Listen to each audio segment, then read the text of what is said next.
103 miles per hour. Oh my gosh! I want to thank you guys for tuning in to HGH Sports. We're going to start a weekly show. We're going to go over some of the latest softball news, rumors, also do our bat reviews on the show. So we're just kind of testing it out this week to see how it goes. And we'll start with our team up here. We have myself, Drew. We have Corey. We have Colton. We have Mem in the middle, Lance on the left. You'll see their pictures flash up. This is our new logo that Charles Darling and the Proton team came up with that we'll be using from here on out. There you can see Mem there and Lance there, who we didn't get before. So this week we're going to go brand by brand with bats with the 240 bats. That's all we're going to focus on is 240s. So we started with Easton. We did 5 bats from Easton. We did an Easton Hellcat. We did an Easton Bam. We did an Easton Ba. We did the Rismondo. And we did the Flex 240, the original Flex 240 that they come out with when the new stamps come out. And we started out with the Hellcat.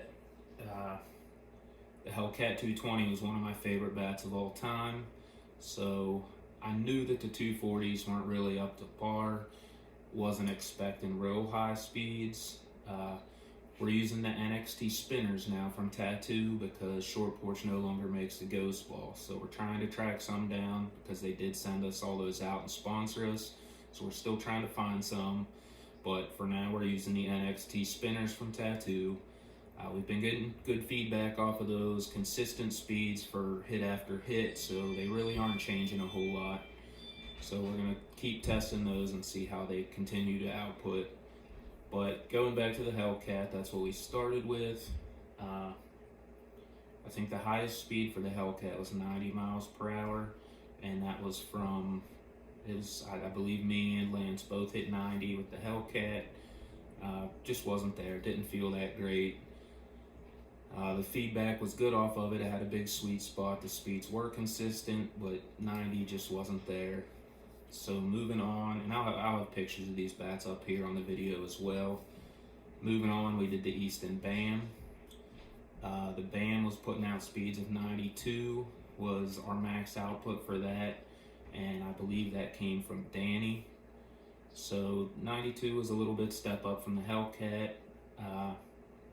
Still wasn't where we were hoping these new Eastons would be. We were hoping to hit mid 90s, maybe 96, 97 with these BP balls, which with the Classic M, you'd be looking at 102, 103 top speeds. Usually that's about how they compare.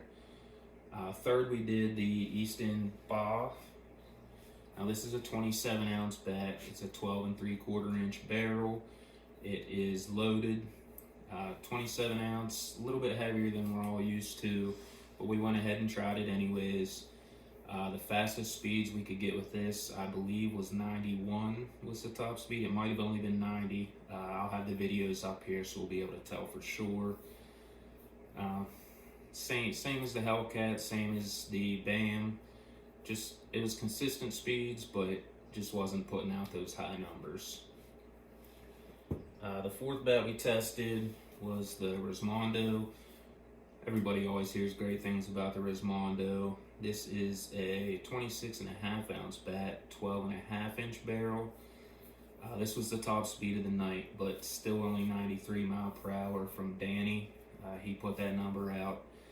We were taking about 75 to 80 swings off of each bat, so 93 was the top out of all those swings, but it was consistent, I will say that. So we did like that the sweet spot was there. No matter if you hit it up here, down here, we were getting those same speed outputs. The last bat we tested was the OG Flex 240, the original one that Easton put out when the new stamps come out. This is a 27 ounce bat, 13.5 inch barrel, and it's loaded. The top speed with this one, I believe it was 91, maybe only 90, but it was all right. It was pretty much just like the Hellcat is what it kind of felt like. But overall, we weren't too impressed with the Eastons. We're hoping this year's models, the red line and the blue line, can bring it up a little bit. We'll get a few in our hands and test out as soon as we get the opportunity, just to see what they're putting out this year, to see if they're trying to catch up to the game. Just to give you an idea, we hit a little bit with the Louisville last week to test out these balls, also the Proton with these new NXT spinners. And we were hitting 96, 97, some even touched 98 with those bats with just these BP spinners. So we're hoping Easton can pick that up and get back up to those brands. Easton used to be the top in the game for most of us. Those were our gamers with the 220s, and we're hoping they can catch up with the 240s as well. We want to thank our sponsors. Proton, of course, sending us the bats, getting us in this game. They're always taking care of us. So first and foremost, we want to thank Proton. We also want to thank Short Porch, like I said, for sending us all the balls that we BP with. We're hoping we can get back on those ghost balls. We liked hitting them. They were consistent. They didn't rip up in the cages. We like those balls, so thanks Short Porch. We got Boot Grips, sent us a bunch of grips that we grip all our bats with. And then we also have Grip and Rip that has multiple different knobs. They have a trigger knob, which is almost like an axe handle. They have a large oversized knob which goes clear down over the knob of the bat.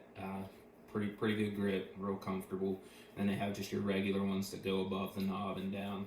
But a lot of different things they're sending out to us. We want to thank them. We got Phenom Elite batting gloves as well. Send us all batting gloves that we can try and test out from their company. They focus a lot on baseball, but we wanted to get them in the game as well. And the training knob for sending us some knobs that we put on our bats that we train in the cages with. Really corrects our swings. If you haven't tried one of those out, get them on your bat.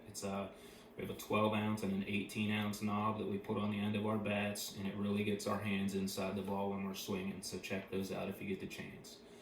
We want to thank you guys for tuning in, and we're going to come up with some more criteria and some more reviews, and we're hopefully going to get on those latest softball rumors and the news in the softball world and get you out with this weekly show. Thank you guys for watching.